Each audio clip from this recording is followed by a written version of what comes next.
So এখন আমরা আলোচনা করবো complication of diabetes mellitus. Diabetes মেলাইটাসের কমপ্লিকেশনগুলো কী কী, মানে ঠিকমতো ট্রিটমেন্ট করা না হলে বা ঠিকমতো মেডিসিন ইউজ না করলে কমপ্লিকেশনগুলো কী কী হতে পারে। সো একটু করে আমরা জেনে নিই ডায়াবেটিস মেলাইটাস মেইনলি 3 ধরনের আছে। একটা হচ্ছে যে টাইপ 1, টাইপ 2। তো টাইপ 1কে আমরা কী বলি, ইনসুলিন ডিপেন্ডেন্ট ডায়াবেটিস মেলাইটাস, আর টাইপ 2 হচ্ছে যে নন ইনসুলিন ডিপেন্ডেন্ট ডায়াবেটিস মেলাইটাস। আরেকটা আছে যেটা প্রেগনেন্সি ইনডিউসড ডায়াবেটিস মেলাইটাস, সেটা আমরা বলি জেস্টেশনাল ডায়াবেটিস মেলাইটাস। সো এই যে ডায়াবেটিস মেলাইটাসগুলো বলছি, এগুলো ট্রিটমেন্ট ঠিক মতো না করলে বা ঠিকমতো ইনসুলিন বা ওষুধ ইউজ না করলে কী কমপ্লিকেশন হতে পারে। একটা হচ্ছে short term complication. So short term complication আমরা কী কী দেখবো, হাইপোগ্লাইসেমিয়া, মানে পেশেন্টের ব্লাড সুগারটা হঠাৎ করে ফল করে গেলো, সেক্ষেত্রে প্রচুর ক্রিটিক্যাল ডায়াবেটিক কোমা পর্যন্ত হয়ে যেতে পারে, পেশেন্ট মারাও যেতে পারে। এটা একটা সিরিয়াস কন্ডিশন, মানে serious condition for the patient with diabetes mellitus. আরেকটা পোর্শন হচ্ছে সেটা হচ্ছে যে হাইপারগ্লাইসেমিয়া, ব্লাড সুগারটা প্রচুর পরিমাণে বেড়ে যায়। সেক্ষেত্রে ব্লাড সুগার প্রচুর পরিমাণে বেড়ে যাওয়ার ক্ষেত্রে কী হয়, ইলেকট্রোলাইটস ইমব্যালেন্স হয়ে যায়। সেক্ষেত্রে প্রবলেমটাকে ডায়াবেটিক কিটোঅ্যাসিডোসিস, মানে কি পেশেন্ট মারাও যেতে পারে সেক্ষেত্রে, সে একটা কমপ্লিকেশন হয়ে গেল। তারপর একটা কমপ্লিকেশন হচ্ছে যে ল্যাকটিক অ্যাসিডোসিস। ল্যাকটিক অ্যাসিডোসিস ক্ষেত্রে একটা short term complication of diabetes mellitus. So এখন আমরা বললাম সেগুলো শর্ট টার্ম কমপ্লিকেশন। এবার তারপরে দেখবো যে আমরা লং টার্ম কমপ্লিকেশন, মানে যে অনেক দিন ধরে যদি ঠিকমতো ইনসুলিন বা ট্যাবলেট ইউজ না করে সেক্ষেত্রে লং টার্ম কমপ্লিকেশন কী কী হতে পারে।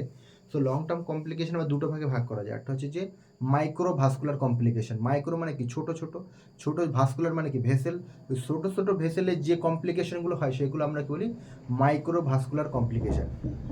সো মাইক্রোভাস্কুলার কমপ্লিকেশন কী থাকে, রেটিনোপ্যাথি, চোখের যে রেটিনা থাকে সেই রেটিনা আস্তে আস্তে খারাপ হয়ে যায়, মানে এক্সেস ব্লাড গ্লুকোজ থাকার জন্য, সেটাকে আমরা রেটিনোপ্যাথি। তারপর একটা বলি আমরা নেফ্রোপ্যাথি, যে কিডনি আছে, কিডনি যে নেফ্রন আছে আস্তে আস্তে নেফ্রনগুলো খারাপ হয়েছে, সেক্ষেত্রে আমরা বলি নেফ্রোপ্যাথি। আর একটা হচ্ছে যে নিউরোপ্যাথি, মানে আমাদের যে নার্ভগুলো আছে, নার্ভগুলো আস্তে আস্তে হাই ব্লাড সুগার থাকার জন্যে নার্ভগুলো আস্তে আস্তে খারাপ হয়ে যায়, সেক্ষেত্রে আমরা বলি ডায়াবেটিক নিউরোপ্যাথি। সো এটা হচ্ছে যে long term complication of diabetes mellitus, microvascular complication. এবারে ম্যাক্রোভাস্কুলার কমপ্লিকেশন।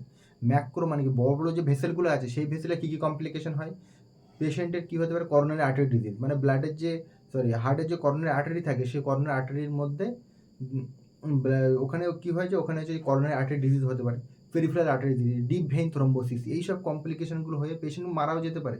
সেক্ষেত্রে মানে প্রচুর সিরিয়াস কন্ডিশন, এগুলোতে কমপ্লিকেশন, লং টার্ম কমপ্লিকেশন। আরেকটা যে আদার্সের মধ্যে যেসব পেশেন্টের, মানে ডায়াবেটিক পেশেন্টের যখন পায়েটা কোথাও কেটে গেলে বা কোথাও কিছু হলে সেটা সারতেই চায় না, কারণ কারণটা হচ্ছে যে ব্লাডে সুগারের পরিমাণ বেশি থাকে, সে সুগারের পরিমাণ বেশি থাকে, সারতে চায় না। সেক্ষেত্রে কী করতে হয়, পেশেন্টের ক্ষেত্রে অনেক পেশেন্টের যে অ্যাম্পুটেশন, মানে পা হাত কেটে বাদও দিতে হয়। এটা হচ্ছে যে serious complication of diabetes mellitus.